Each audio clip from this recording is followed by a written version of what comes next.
is always the same. 45 years of hurt in the Challenge Cup. 40 years of hurt as a team. OKR have won the Challenge Cup in 2025.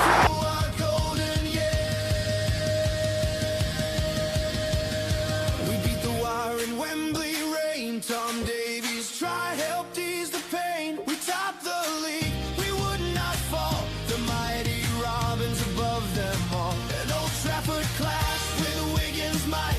We burned the sky with red that night.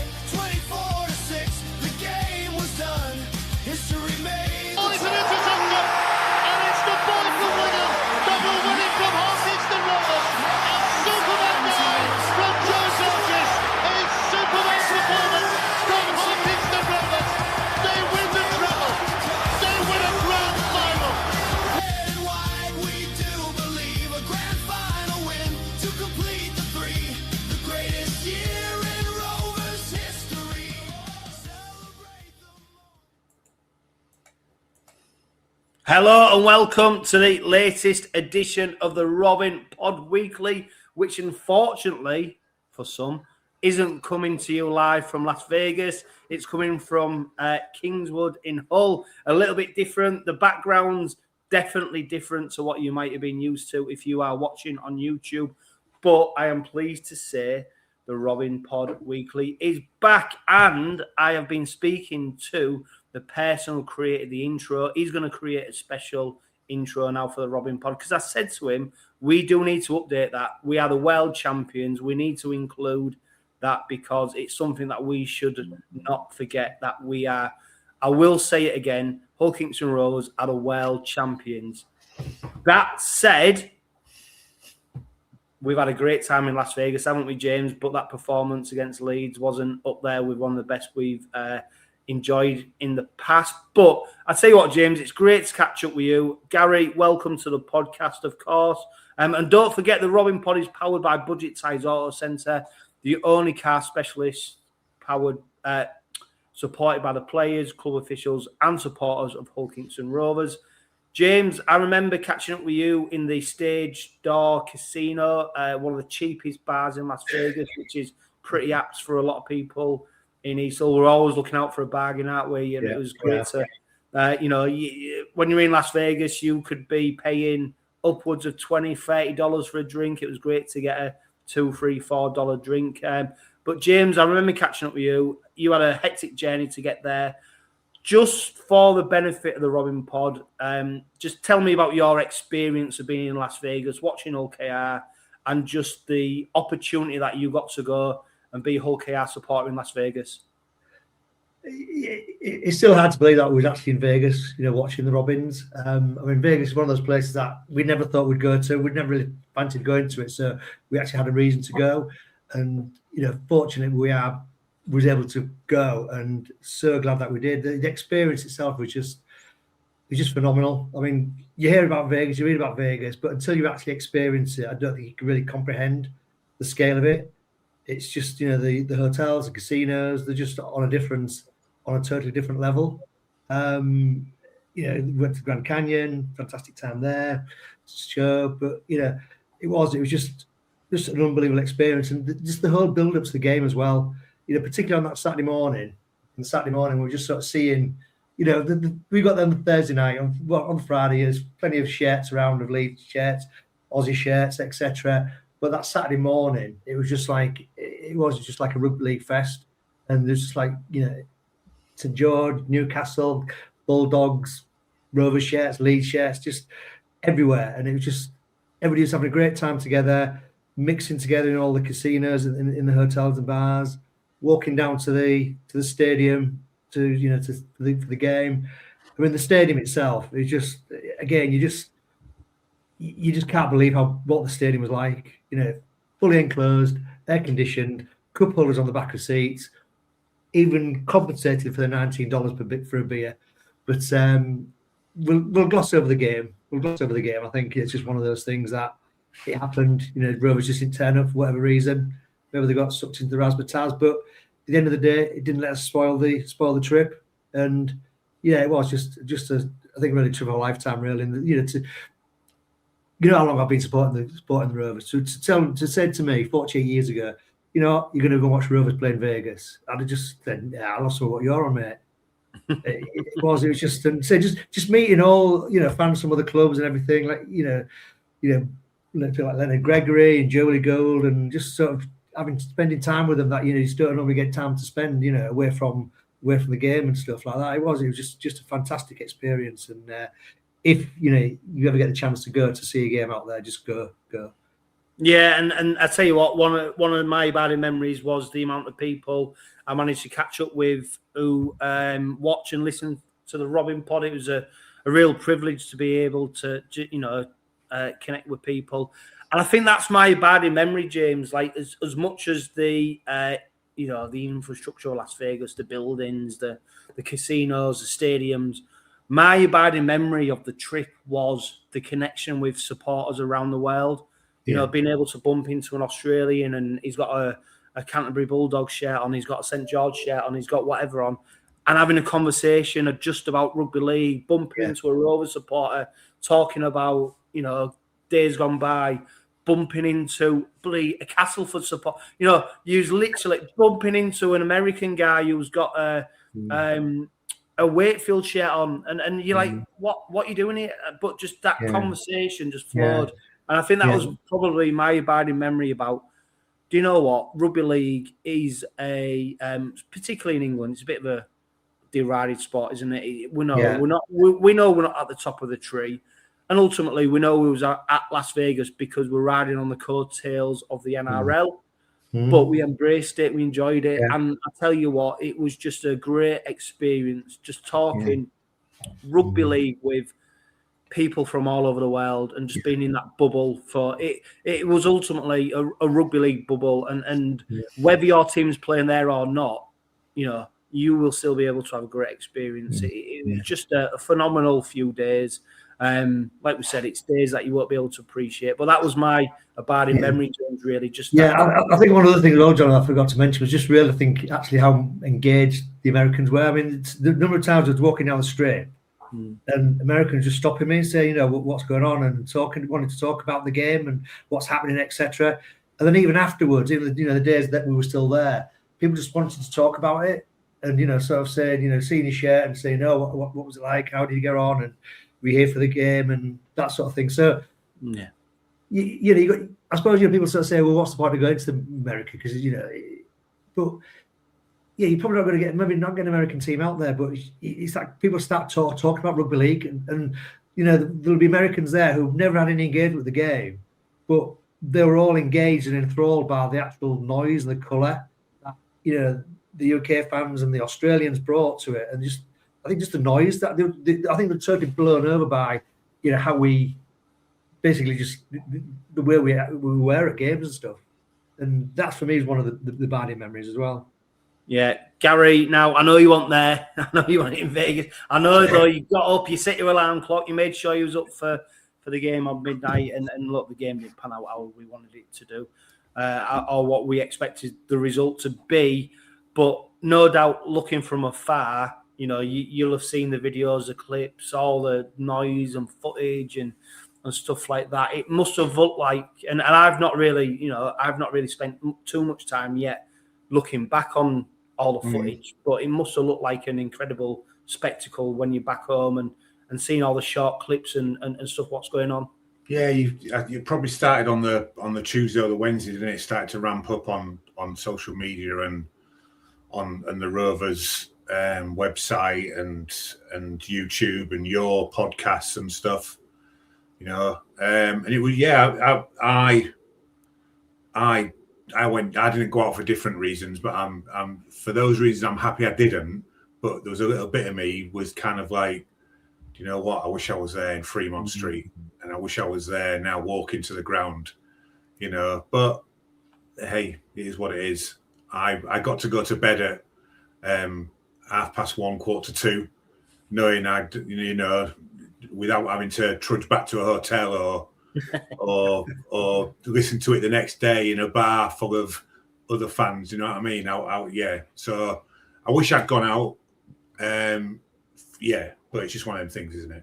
Yeah, of course it is. And I'll tell you what, mate, like I said on the, I think the Robin pods that I was doing out in Las Vegas, look, mate, it's tough. It's tough. It's a tough time for people. Mm. You know, if you can get there, you get there. And I saw a bit of the reaction to the result. I think a lot of people had invested a lot of money, a lot of time, and I get that.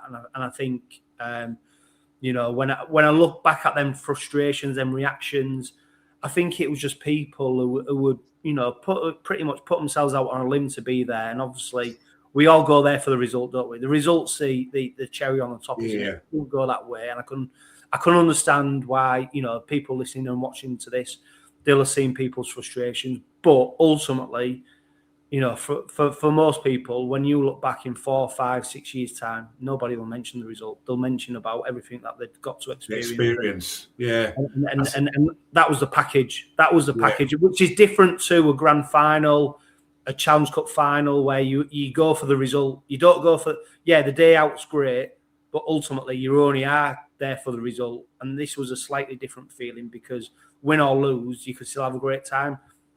I've never been to a Challenge Cup final or a grand final and lost and gone, yeah, but it was a great day. Yeah. It is about the result, isn't it? So, yes, you know, it's it's funny. But I tell you what, let's move on because the performance wasn't great. We can't beat about the bush. Willie Peters was absolutely furious with the players. Very interesting. The Leeds Rhinos players and the Hull KR players shared the same flight home. So the mood was very different. I think Julie Gould, if you're listening, watching, it was great to meet up with you. She messaged me that and said that the players were actually on the same flight home and the moods were very different between the players. Rovers were very much head down, not wanting to engage. Leeds were quite sprightly, which is probably not surprising. But it was really important, wasn't it, James, that on the back of that defeat to the Leeds Rhinos, we followed that up with a victory against Huddersfield. Yeah, it was, and it's almost like on Sunday our season started properly. I think, you know, February's just been so unusual that you're never going to see that again, and so we've just got to look at it now rather than 27 round championship. It's 25 rounds, and it was critical that we won on Sunday. You know, at the end of the day, you know, we're bottom of the league. You know, and so we basically had to win because I think, you know, you mentioned when we was in we're met up. You know, potentially in the next 2 games we could be out the league, lost that league leadership. We could have lost the Challenge Cup, but you know we're back on that horse now. You know, the performance wasn't perfect by any stretch of the imagination, but at the end of the day, it's those 2 points that matter, and that's what we got. Yeah, and Gary, you know, to be fair, let's be honest. If someone said to you, in February, you'll start the season by losing to York, you'll lose to Leeds, but you'll be the world champions, what would your answer have been?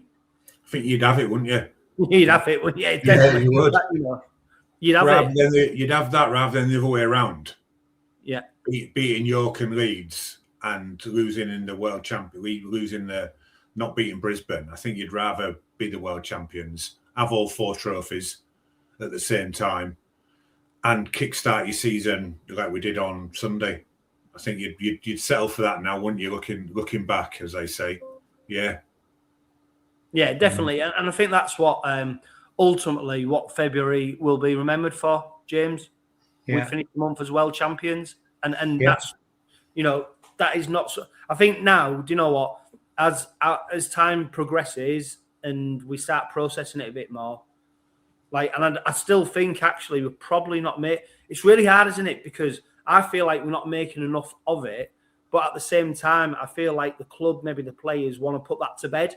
But we haven't really had the time to really enjoy it and appreciate the fact, like it's a moniker that we've never had. We've never had the moniker of the best club side in the world.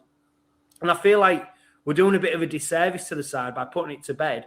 But at the same time, I can understand why they do want to put it to bed because they want to move on from it. Yeah, because I think, I think at the end of last season, Willie Peters, I think was it Willie Peters that sort of said, "Well, what we're going to achieve for next season because you've done the treble." He said, "We want to win it all again because nobody else has done that." So that is where the needs. That is the goal. That is the objective of where they need to go to. And like I say, February's out the way now. We've got 2 points on the table. We're starting the season now, and ultimately we want to be able to return that challenge, return the league leader shield, and return win the grand final again. Why not? Why not? Nothing apart from the world championship. Obviously, nothing is won this early in the season domestically. You look over time, and there's clubs that have had. I think was it Warrington a few years ago went about 10 games undefeated, didn't even make the playoffs in the end. So it's an old saying, and it gets trotted out, but it's what you do at the back end of the season that matters. You get yourself in a position now to get into those playoffs and those grand finals, and like I say, the hard work starts now, I think. Yeah, and what's becoming apparent, Gary, is we are pretty much slow starters, aren't we? We seem to, even though we have one of the most intense pre-season training camps, we do find it difficult to get going. Sort of, it takes us a couple of games, three or four games, doesn't it, to get into the Rovers rhythm? Really, well, I might trademark that. Yeah, get into the Rovers rhythm. Last season, wasn't it? We dominated teams for the first 20 minutes, held them until half time, and then had another good 20 minutes in the second half, and kind of just progressed from there. Whereas we seem to have been a little bit, slow off the mark, like you said at the beginning of this season, and it's probably the only time we'll mention it, or I'll mention it now, is the Leeds game. We just looked absolutely shattered. Yeah. And to be fair, Gary, as well, we didn't look that much fitter against York either, did we? Yeah. We looked sluggish then. And to be fair, like in between that was a superhuman effort against Brisbane. But if you move that out the equation, the 2 games either side of it, we did look knackered, really. Like, if we were frank, we looked tired. Yeah. And it was them one-on-one defensive efforts that we seemed really we seem to be going up. We've made such a big thing of our team play and the whole KR performance that they all want to play to. But against Leeds, James, that one-on-one defence wasn't there. They came down the middle, and that was the thing that they was trying to rectify against Huddersfield, wasn't it? To try and really strengthen that middle piece. Yeah, it did, and I think they were always a lot more solid. I think, again, obviously more limited opposition, but I think defensively, I think one thing that struck me was the first sort of 10-15 minutes of that game on Sunday. They seemed to really come out with some really lightning fast line speed. There seemed a lot of intensity in the tackling. The scored after 3 minutes, and you thought, okay, this is going to be opening the floodgates here. But then I suppose they sort of got dragged probably a bit down to Huddersfield's level to an extent for the last the next 20-25 minutes or so. And then those sort of 2 tries before half time, I think, essentially just put the game out of reach from Huddersfield, and you could sort of say, okay, we can play out our normal game in the second half. It's game management, and we could try and sort of get some points back. Yeah, and Gary, on the back of that Leeds defeat, did you expect to see maybe some changes in the personnel in terms of the lineup, or did you expect him to give the first team players who didn't necessarily perform against Leeds the opportunity to redeem themselves? I think he knows what he wants, doesn't he? He knows. I think he always tries to play the first 13, doesn't he? Numbers 1 to 13, and then he always tries to do. And we've seen it in the past where we've had discussions, or there've been discussions on podcasts that we've not been involved in, and people say, "Oh, he had a shocking game last week. He's definitely out." But because he's number 12, he gets a game because that's Willie Peters' strongest team. And I would imagine there was a lot of redemption taking place at Huddersfield. The line speed was definitely there, James. It was lacking against Leeds. There was, they just let Leeds come to them in the defensive line, where against Huddersfield, that line speed we've been used to and seen over the last 2, 3, 4 years was back, and it was really nice to see.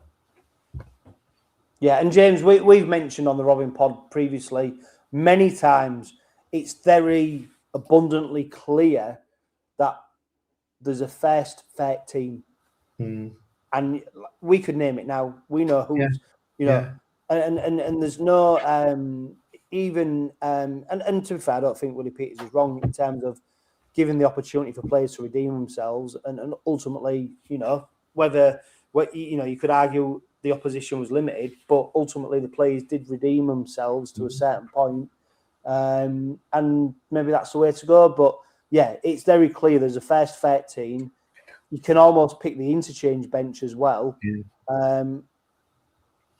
It's very clear where we are, and ultimately as well, though, you've got to look back at what's happened previously, and they're the players that have led us to success. Now, what becomes interesting with that, James, is when them players are then not fit, is trying to then bring the next batch of players in, isn't it? And we've seen that with Artemog now. Jack Broadbent is the standing fullback, and whatever happens with him when Artemog comes back, who knows? But there's a first fair team, and then there's the understudies.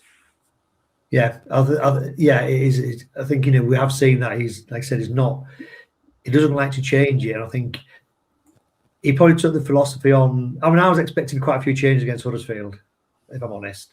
And when you think the only change really was sort of Hadley coming in for a moment and sort of Jack Brown being replaced as 18th man with no Booth, would maybe chuckle. But yeah, it's okay. You didn't perform in Vegas. I'm going to give you the opportunity to sort of prove, you are good enough. I know you're good enough because you've won all these trophies. Just go out and show the fans what you are capable of. So I suppose that gives players confidence as well. That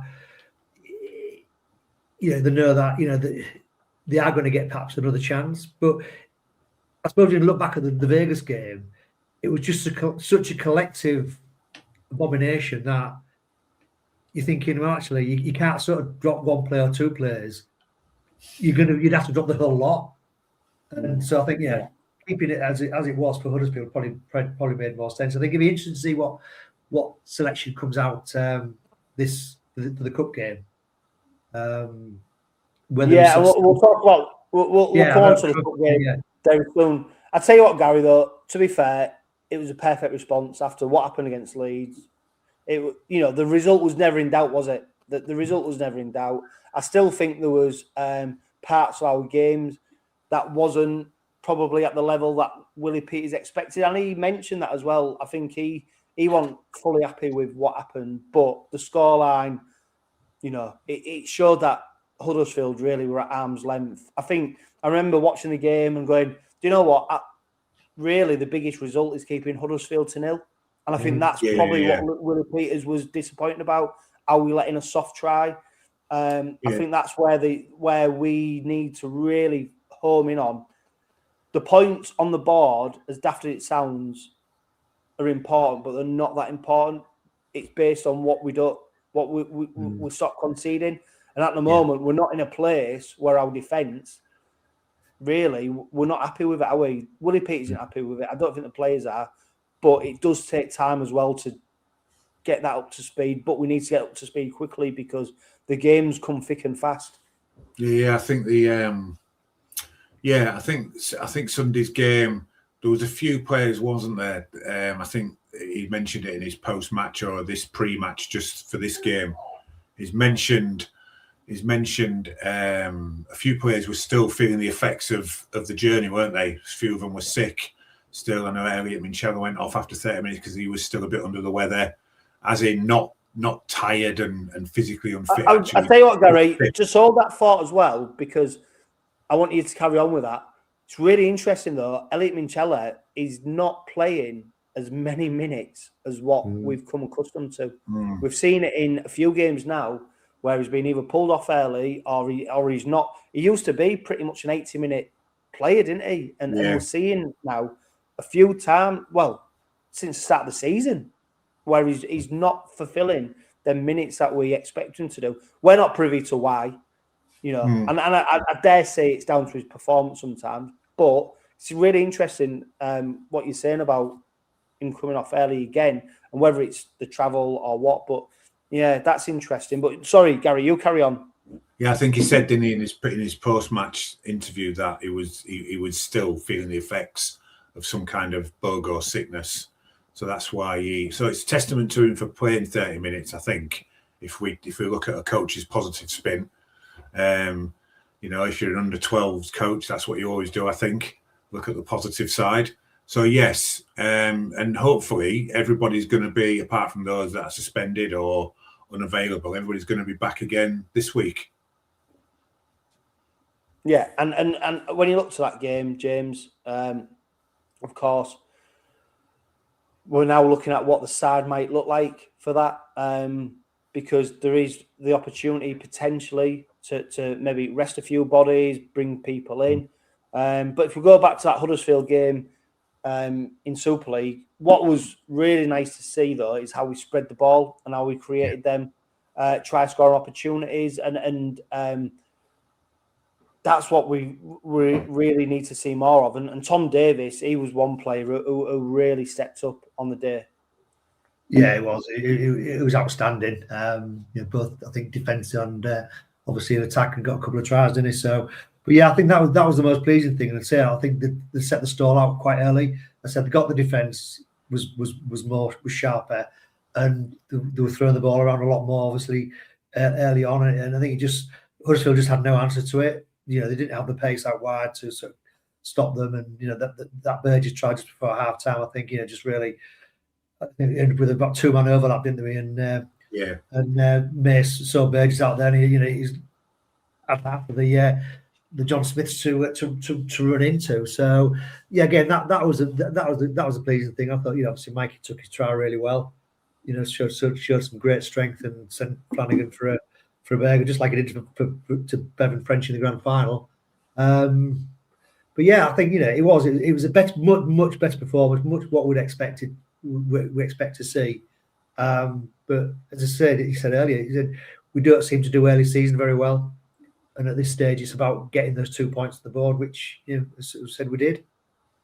Yeah, and Gary, I mean, like we said, it wasn't the greatest performance, but job done. And I think ultimately that was the response that we needed, and that's what we was looking forward to. Yeah, I kind of put a different spin on it as well, a little bit. I do agree it wasn't the best performance, and it wasn't the greatest Rovers performance we've ever seen.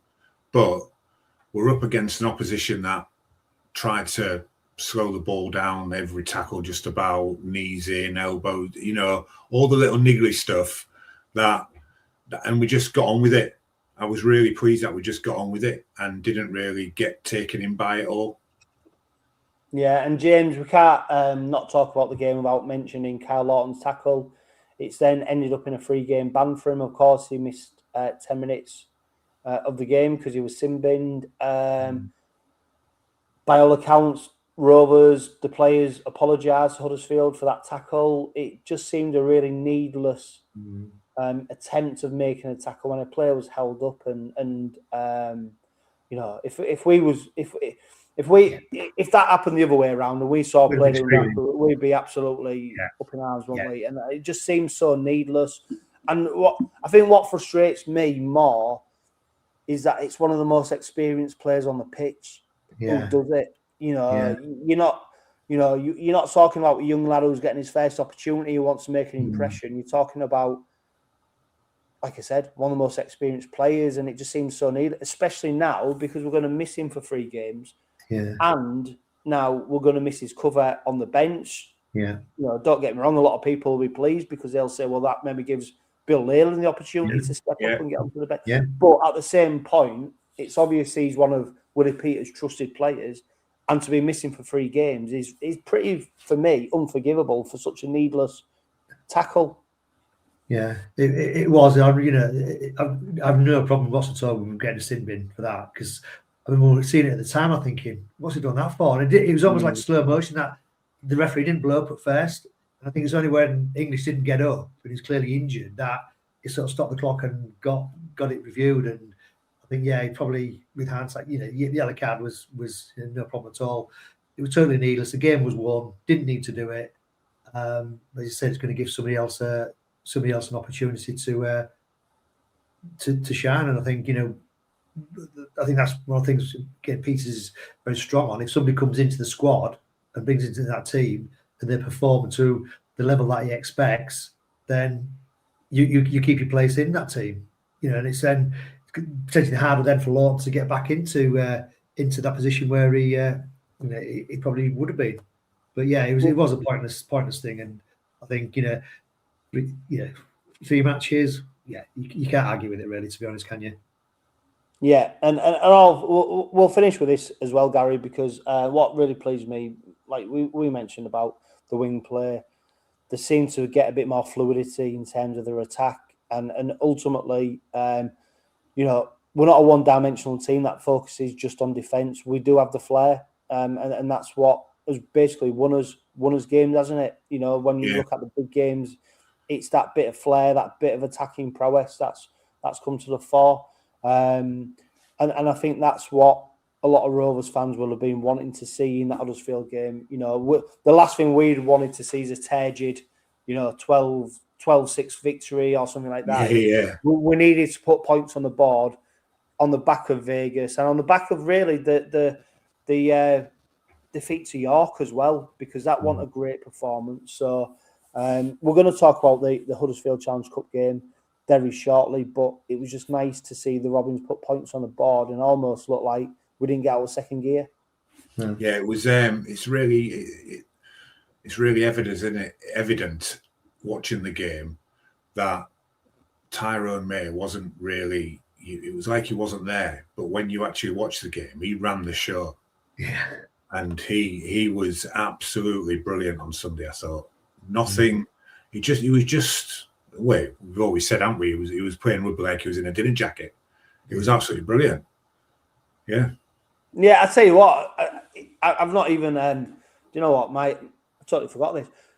Do you listen to the Blokes in the Bar podcast? Bragging the rights. Australian one. Yeah, one of the most popular podcasts. So when we beat obviously Brisbane, so we're listening to the podcast, driving down to Heathrow, ready for the World Cup Challenge, not World Cup, going to Las Vegas, sorry, getting on the plane. So banged on that. It's terrible, isn't it? It's terrible when you get World Cup Challenge and Vegas mixed up. Terrible. Tomato, innit? Yeah. Tomato. But they was banging on about the referee basically cost Brisbane the game. And I was like, yeah. Brisbane cost Brisbane the game. Yeah, so they're saying, the referee was absolutely shocking. He was a home referee. They didn't get, and I was like, we was like me and Carl, who's been on the Robin pod, we were looking at each other going, I don't think that was the case. Like, and that was with us taking our sort of Rovers tinted spectacles off, but going, I don't think at any point really the referee, influenced the game to the point where you'd say he was a homer. He was a home referee. Yeah. And I just thought, I totally thought I just thought about that. But he didn't, did he? I thought he did a decent job. Yeah. The referee was you wouldn't be walking away talking about him after the game. The referee didn't drop the ball, did he, on his line? And, No. As an example. And I think that, I think that's where sometimes when you watch the game through Aussie tinted spectacles, it's a bit of a different result, isn't it? Right, we are going to bring up Steve Till. I spoke to him earlier, and he's done another Robins Revisited. Unfortunately, we couldn't bring you it while I was in Las Vegas. I think I mentioned it on the Robin pod because my laptop went defunct. So hopefully we're going to be able to bring you this because it's a great debate. It's maybe a debate that many people don't want to have now, but it's about who Hull Kingston Rovers' greatest ever team could be and trying to compare some of the players that have gone before and where they may feature in the side right now. So hopefully, no, that video is not coming up. So we are going to try and do it again. Gary, like we said, expectations on the season. Where do you think, what is success for Hull Kingston Rovers? Success is obviously winning every single trophy and repeating what we've done. realistically, where do you think success is for the Robins in 2026? Yeah, realistically, with my head rather than my heart, is winning something, whether it's a Challenge Cup or it's the league leaders or it's the grand final. It's winning something just to keep that trophy cabinet, keep the Mr. Sheen being bought and the dusters being bought, to keep it clean and stuff. Winning something. Yeah. Yeah. That's success for me. That's it. I think that's it, James. Sorry. We've got to be realistic. Yeah, we've got to be realistic, yeah. No, you're right. No, you're right, because I think it's a sentiment that, really what, all we can do is repeat what we've already done before. But there's no doubt that the challenge for us to do that is going to be greater than ever, because there's people hunting us down, and other sides may improve, other sides may have greater energy, more enthusiasm, more motivation to win trophies. And that's the challenge, isn't it? To repeat what you've done. And that's what they've been talking about in terms of creating that dynasty, which is easier said than done, James. It is, yeah. I think for me, it's winning something. I think, Challenge Cup were great. But I think, because you have to look at the teams around us. I think obviously Leeds looking strong. Wigan, they've had a blistering start to the season, but it'll be interesting how they cope with Bevan French being out for 16 weeks. Historically, they don't do very well when he's not in the team. They seem to falter. And obviously going to be missing Jai Field as well for a few weeks as well with his after his appendicitis. So yeah, that's where we need to be going to. I think still going to be Wigan is going to be the benchmark, and that's who we need to be targeting to be better in, really. Yeah. Can I ask a question? Sorry, John. When do we start saying things like when do we start saying, when does the tables change, when we stop saying we've got to go to Wigan and beat them, and Wigan starts saying, well, we've got to go to Rovers now and beat them? Well, that's the conversation we're in now, isn't it? That is where we're at. Yeah. That is where we're at. So, right. Yeah. So, yeah. Steve Till, he recorded an interview. For whatever reason, I'm really sorry, Steve, if you're listening to this, I'll message you. It's not coming up. And I'm not saying Steve's corrupt, but that's what they're saying the file is. Although Steve's a big gambler, so who knows? And he knows his stuff. Sorry, Steve Till. But what we are going to do is carry on the sentiment of the conversation, what we talked about. So Robins Revisited is normally where we look back at a former player, or we look at our opposition. We talk about former games. Steve actually, he twisted it, and he talked about where some of these players in the current Hull Kingston Rovers side would line up against if they was compared to maybe players from the golden era of the 80s, or if you go back to the 60s, and who would feature, because it wasn't that long ago, James, was it? And it was before, of course, this success where they created the greatest ever 13. I remember that dream scene painting that they did in the changing rooms when it had, some of the Hull Kingston Rovers greats.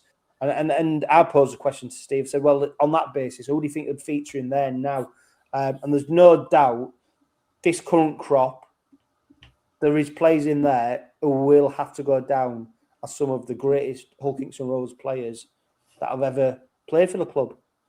Yeah, I think you've got to, because like I said, just read from what they've won the last season or so. Obviously that team of the 80s was full of world class stars. So yeah, trying to sort of see who from the current lot would sort of where they're going. God, it's difficult because the game is obviously so different now. But you'd have to think sort of like Jez Litton, Mikey Lewis they'd been sort of knocking on the door. But then we think Jez would be up against someone like Dave Watkinson as a hooker, and and that is the point Steve Till was making. Yeah. It's a real debate for the ages, isn't it? Because Hull Kingston Rovers supporters of a certain age will never have seen, some of them great players from the 80s, will they? They'll never have seen them, so they've got nothing to compare to, other than stories that have been passed down through generations from granddads, grandmas, mums and dads, and telling you about how great they are. That said, You know, we're in a different area of Super League, and that's another talking point, isn't it? Rugby league in the 1980s, 1970s, 1960s, the 1990s is very different to what it is in the 2020s. So, you know, it's a great debate to have. And do you know what the best bit about the debate is, Gary? There's no answer. No, everybody's got their own opinion. It's like just an when you ask infinite people, conversation. yeah, it's like when you ask people who their favourite Doctor Who is, everybody's got their own opinion, aren't they? Everybody goes back to the one they saw when they were kids. Yeah. Which is obviously Tom Baker. But anyway, that's for a different podcast. So, yeah, I think following James's comments there, you know, following Lewis's Man of Steel, and, you know, he's really turned from a running halfback, hasn't he, to a running and a kicking halfback. He'd definitely be in there, wouldn't he? But then he'd be up against Mr. Millward, wouldn't he? You know? So so who would you have, really? And it is a great conversation, and it's a fantastic, and it could be a real theme this season, wouldn't it? You know, and to have those conversations, it'd be great if those conversations continued into the terraces, because it is a real nice debate to have. I always remember when Andy Kelly came in from Wakefield. You know, really the highest transfer fee ever for a rugby league player coming to Rovers. We were like, this is absolutely brilliant. And he turned out to be a really good player, I thought, anyway, growing up. Yeah. So he always stands out for me. Andy Kelly is one of the best forwards we've had.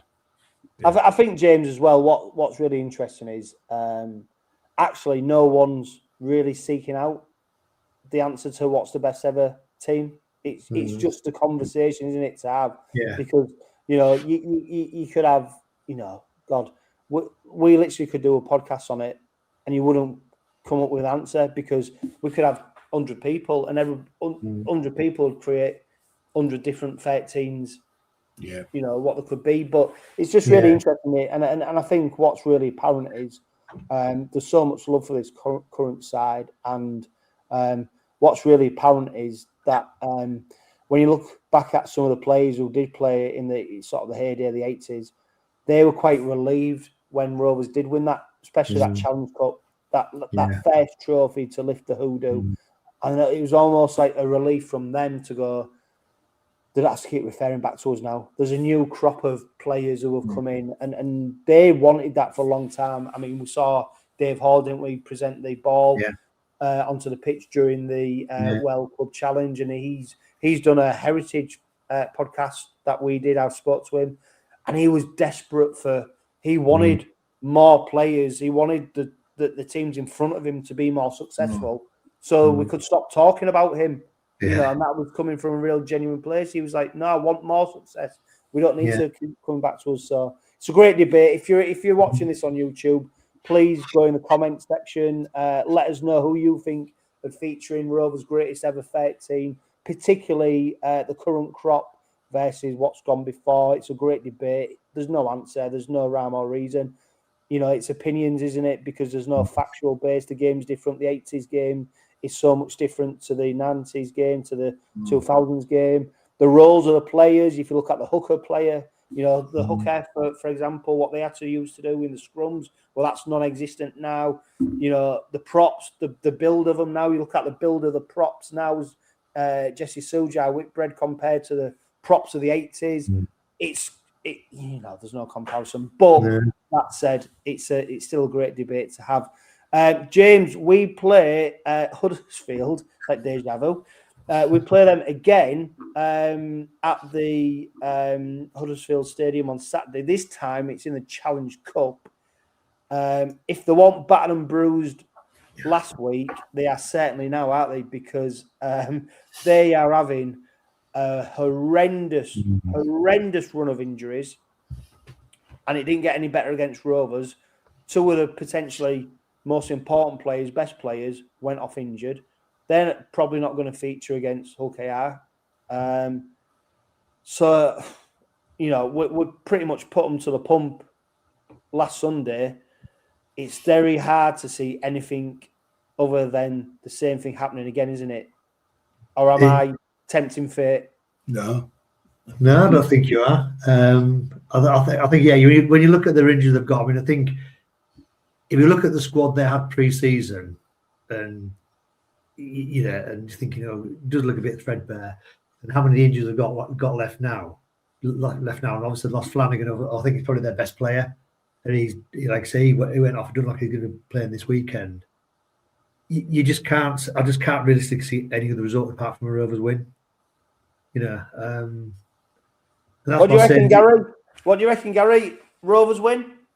Easy? Yeah, easy.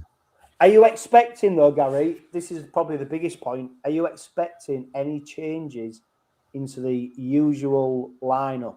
Because a great opportunity for potentially, if you look at, I don't know, Jack Brown, who's the perennial 18th man. 18th man. Is it a bit of a time to go, do you know what, Jack? Here's your opportunity to come and play. Is it an opportunity to put Noah Booth into the team now?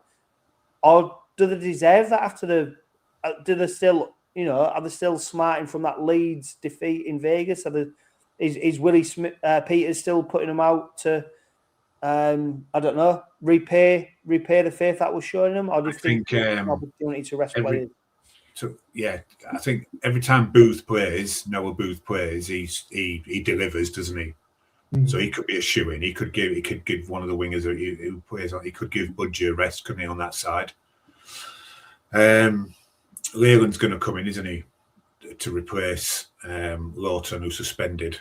Apart from that, I can't think of anyone else. Maybe like Jack Brown could come in as an interchange. But you want to keep winning, don't you? As a team and as a coach, you want to keep winning. So you're going to put your best team out every week. And we've seen it in the past, haven't we, I think, where everybody thought it was going to be the same against Lock Lane, didn't they? Who was he going to put out? And it was a really good team we put out against them. So I think if you're winning, you keep the same team. And even if it's your first win, you keep that formula going, don't you? So maybe Booth and Brown, maybe, and Leyland, and that's about it for me. But I think it's a good Rovers win. There's nothing else on the cards, I don't think. And I'd like everybody says they'd take a 12-6 win, but I'd like a 50+0 win. Yeah, I mean, James, difficult one, isn't it? The cup. If you look at in football, the FA Cup, it's an opportunity for teams to suddenly, players who were injured, suddenly become injured and they make changes when they probably wouldn't have done if it was a Premier League game. I dare say if it was a Super League game, you wouldn't be making changes. Or do you think we just go straight, the strongest team available, that's where it becomes a little bit more like sort of questionable. It's the strongest team available. Is it really? But there's no doubt some of these players over the last few weeks have really gone hard on the back of the pre-season. If they did make changes, you couldn't really question it, I don't think. No, you couldn't. And I think, what Gary was saying in terms of, I think you'd obviously expect Leyland to come in for Lawton, potentially, like I said, Jack Brown. And I was wondering whether Tom Whitehead would be getting a nod. Big raps in pre-season, wasn't he? Talked about was one of the most impressive players. Yeah, and I think he played against Lock Lane, didn't he? Came on off the bench against Lock Lane, and I think, he might be one of the ones that his 3-year contract is signed, so I think he's going to want to get some game time in the future anyway, particularly when you're looking where he could fit into the squad for 2027 and beyond. So I wouldn't be surprised if Whitehead comes in. Like I say, I think Leyland, I think he's looked really good when he's played early in the season. So I think it gives the option for giving Jez the rest, doesn't it? And even though Jez will play 80 minutes, even he could do a little break every now and again.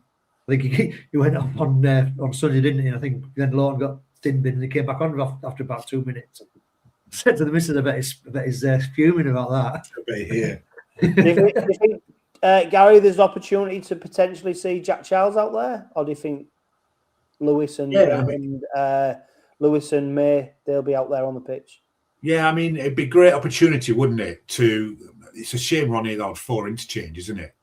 it'd be a great opportunity to, maybe they should change the rules for the Challenge Cup games where you can have 6 or 8. Well, they've changed it in the NRL, haven't they? Where great. what is it now? 6 interchanges, when 6 players on the bench that right. they're allowed.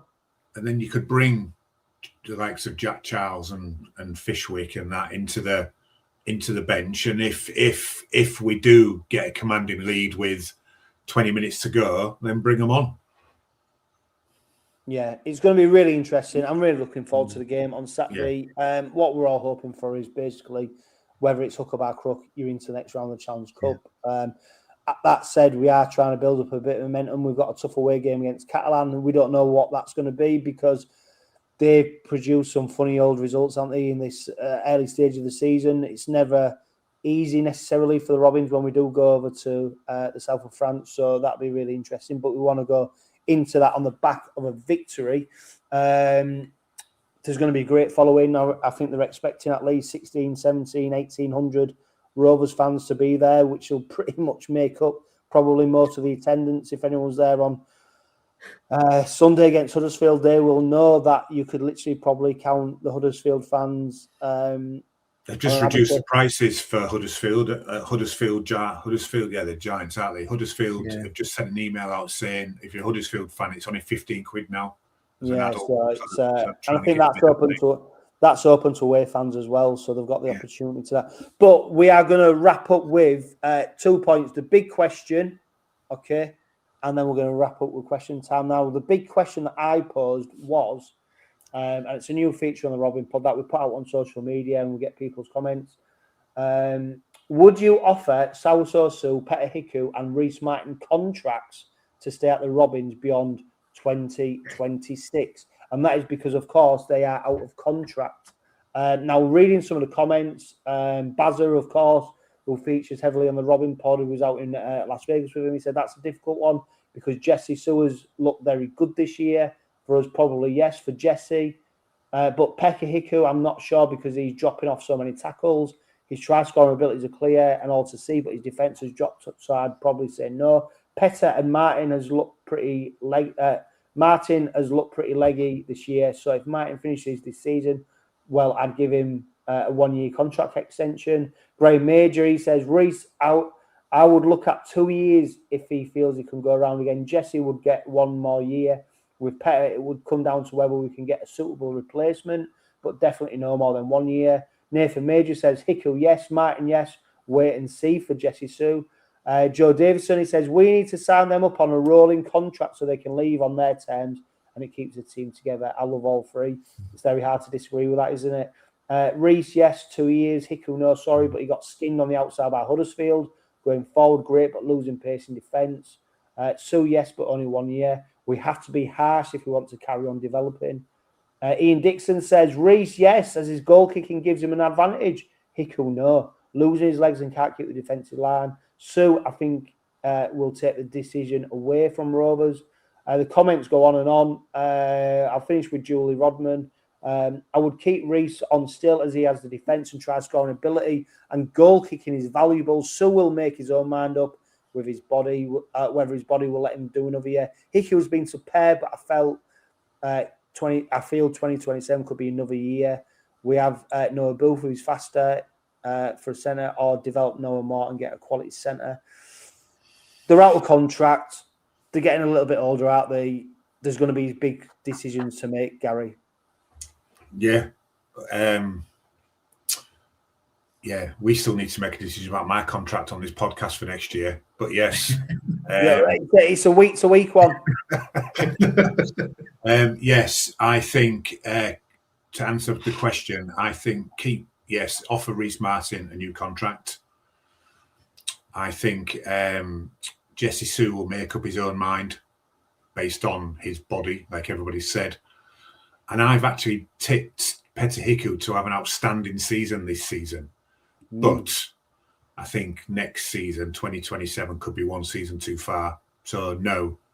And I hate myself for saying that because I think he's a great player. I think he was probably one of the ones that is probably suffering from a little bit of tiredness and sickness. But I hope he does really well now this season. But for next season, probably no. Yeah, I think, James, if you look at Sauso Su, Pettihiku, maybe supporters of other sides question their signing more than what we did. And I look at Sue, he looks in better shape than he's ever looked before at any point of his career. I understand what people are maybe saying about Pettihiku at the moment. He missed 11 tackles against Leeds. Last week against Huddersfield, he was joint top for missed tackles. But I still think he's got so much. Do you know what? These two will be players where it'll only be in 5-6 years' time, whenever you look back and you go, bloody hell, they what they did. Pettihiku, one of the few players to play for us, James, whilst then getting an international appearance from New Zealand. The phenomenal players. What we've learnt, though, James, is that this Rovers side, this club, Willie Peters, Paul Lakin, they're not afraid to cut adrift players when the time's right. And I suppose my feeling is this season may be the one where there's a turnover, because I just think maybe it's time. I hope to be proven wrong. I'd keep them at the club forever. I love them, what they've done. But you've got to be realistic about what the future holds for this side.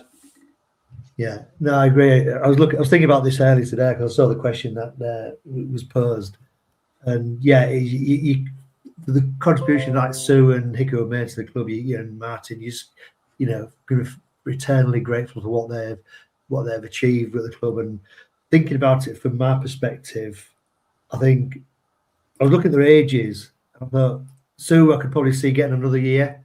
He'll be 35 next year, and don't forget, Murray Hargreaves was 36 last year, and he turned out all right. At the end of the day, Jesse Sue's still doing the business on the field. So I'll keep him there. He's trusted.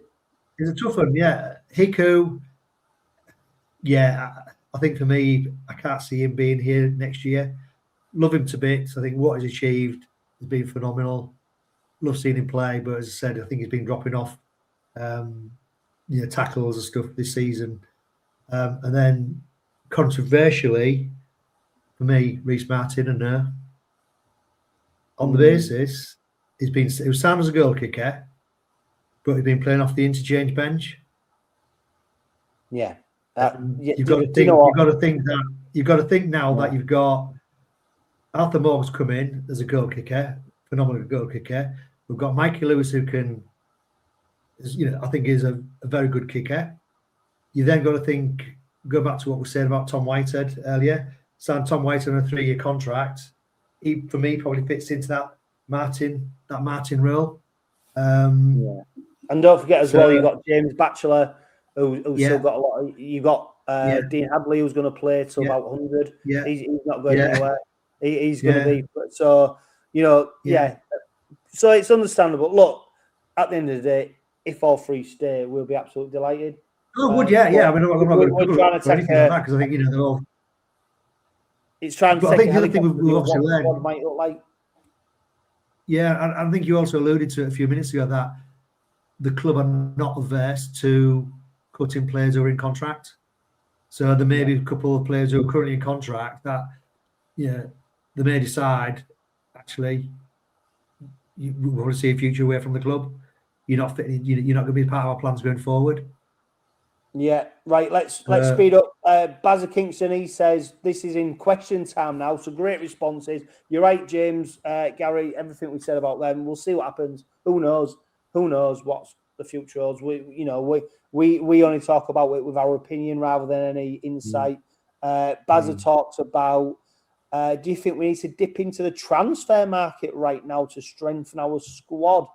And then if he says, if so, what area do you think we need to improve? Middles or backs? Pick a player you'd love to have in our squad.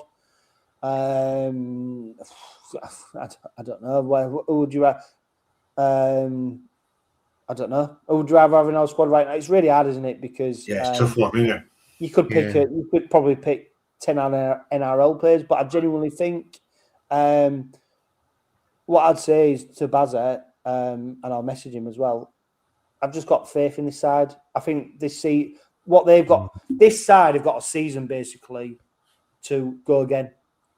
and then it's at the back end of this season where we'll see where we are.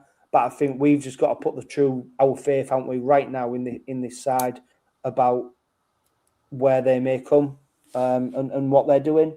I think that the proof is it. The proof of how good the team is, isn't it? Is when the squad's announced on a Wednesday or a Thursday. I don't think there are any intakes of breath anymore. We all kind of go, that team is absolutely fantastic. I wouldn't change any of the first 13 there, Willie. Well done. And it's testament to the strength and conditioning of the side, isn't it? That we are able to put out the side that we are. When you look at other sides who are faltering, don't get me wrong, there seems to be a case of the fullbacks right now. Unbelievable how many fullbacks are out injured. And don't forget as well, we've got Declan Murphy, who's now suffered. So the last thing we need is an injury to Jack Broadbent, for example, because then we are really struggling in that fullback position. And that's what Paula Richardson says. She says, "Hi there. My question is, why in Super League at the moment is there so many injuries? Some teams are wiped out near enough. How does that make it a competitive competition?" I don't know. I mean, Rovers seem to be doing all right. Maybe it's something to do with the other club's strength and condition, isn't it? I don't know. Yeah, that's what I think. I think it's down to that. Every club gets the same amount of money. And every club does it, I think, and every club gets the same opportunities to sign players and get the best coaches and stuff. I just think it's down to lack of, in many cases, just lack of conditioning. Yeah, and I'd love to see what the stats are on how many of these players are injured are playing on shared pitches. What, 3G and then grass? The ones that are playing for the football team pitches as well, the 3G and hybrid. Different. Great point. Sean Michael, he's put about Willie Peters playing his strongest 17. I think we've pretty much discussed that. Thanks for that, Sean. I think we preempted your question.